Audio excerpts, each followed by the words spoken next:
Hi, Don. Renai Davis was held without a point in the first half, able to score, I think, 20 midway through the fourth quarter. What was she able to do offensively that just kind of created some problems in that second half? I mean, she put us back on our heels, and then she just got momentum. She got to the free throw line. I mean, she did a little bit of everything: mid-range, threes, free throw line, attacked at the basket. I mean, she's a senior in this league. I mean, she's done that night in and night out. Unfortunately for us, she did it on a night in which they needed it, and she willed them to a win. Maria and then Greg. Coach, the game, it was sometimes felt like it was hard for either team to get in a rhythm. There were a lot of whistles, and did that affect either side, or is that just part of what happens in the SEC in these games? I mean, it was part of the game.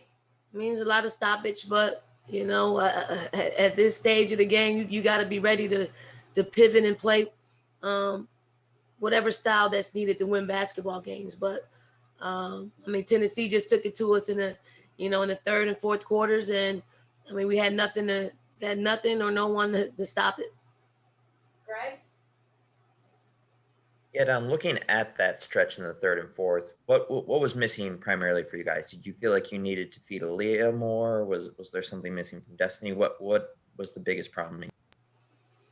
I mean, the biggest problem was we couldn't make a basketball play, whether it was a simple high post pass or we couldn't make reads. We tried to get the ball into Aaliyah, and we got the ball to her at the high post. We just couldn't figure out how we get it to the low post. Maybe she needed to be in two places at once, but unfortunately that doesn't happen. Mike and then Michelle. Hey, Dawn, this team hasn't lost in the league in now almost 2 years. What was your message to the team after the loss tonight?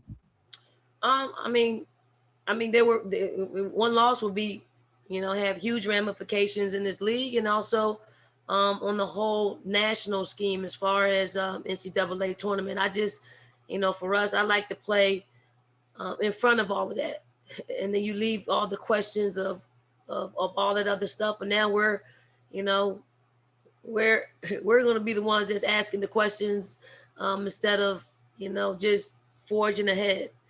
But we'll right the ship. This it is.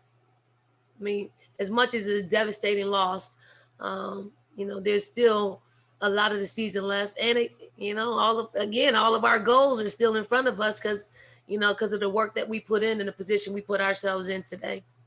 Michelle? Prior to today's loss. Thank you. Yeah, Coach Staley, are you concerned a little bit about the transition game and this loss and the loss to UConn, or do you see that as just sort of a function of you not playing defense as well as you would want to? Yeah, I mean, a lot had to do with what we weren't able to do defensively, and probably a direct impact of that was our inability to turn the ball, inability to handle the ball. They got out in transition off of our bad shots, our turnovers, and then they just came downhill on us, and they scored. Thank you. Jordan and then Doug.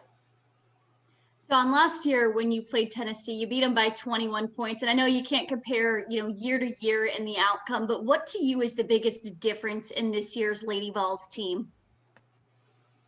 I mean, the biggest difference is they are disciplined, they're in shape, they are more healthy. And they just kept fighting. Doug and then Greg. Hey, Dawn, I know after the UConn game the other day, you were saying that the turnovers were a problem and that there are too many of them. Is this a fixable thing? I mean, since you just mentioned turnovers again being an issue, like, I don't know, the numbers may not be, but the leading to points for them, is that something you guys can fix, you think, somewhat easily? I mean, if we can't fix it, then, we might as well pack it in. Yeah, they're fixable. I mean, we play Henny too many minutes. I couldn't get her out. Don't have really, another point guard to put in that I feel comfortable with at this time. And we just loaded her minutes up, and she just as much as she tries, she pushes the ball for us. She defends. Just too many minutes for her in this type of game. It's just so taxing. But again, I just didn't feel comfortable with anybody else just replacing her. Greg and then Mitch. So when you look at the foul trouble, I think Aaliyah, Victoria, and Letitia all had 2 by half, and Aaliyah and Victoria end with 4.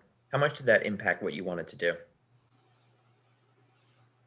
I mean, not very much. I mean, not today. I mean, if we had our bigs rotating over to help off the penetration, I would say it hurt us, but we weren't doing that all night. So it didn't really hurt us. They flat out beat us, no ifs, ands, or buts about it. They put us back on our heels. They made big plays. They made basketball plays. And we didn't. And last question to Mitch. Coach, obviously, just curious, do you feel like at some points in the games, down the stretch, starting with the UConn game, that this team, when they're in these close games, instead of taking control and regaining, that they're walking on eggshells, sometimes uncertain about certain plays that you're talking about, maybe those entry passes? Do you feel like they start to think a little bit more when the game gets a little bit tighter, or? Well, I hope they are thinking a little bit more. You got to think and you got to be able to execute. Again, I attribute just our point guard play to heavy minutes. Can she play? Has she ever played? She certainly has. But we're talking 40 minutes in this type of game. Where she's pushing the ball down the floor and she's guarding. It's hard for her. It's hard. We would do Ty like that, and Ty could handle that because she played a whole lot of minutes for us. She's done that before. This is all new to Henny. She'll adjust, without a doubt, she'll adjust because I'm sure there's going to be another night we got to play her 40 minutes. Thank you, Coach. Thank you, everyone. Thank you all.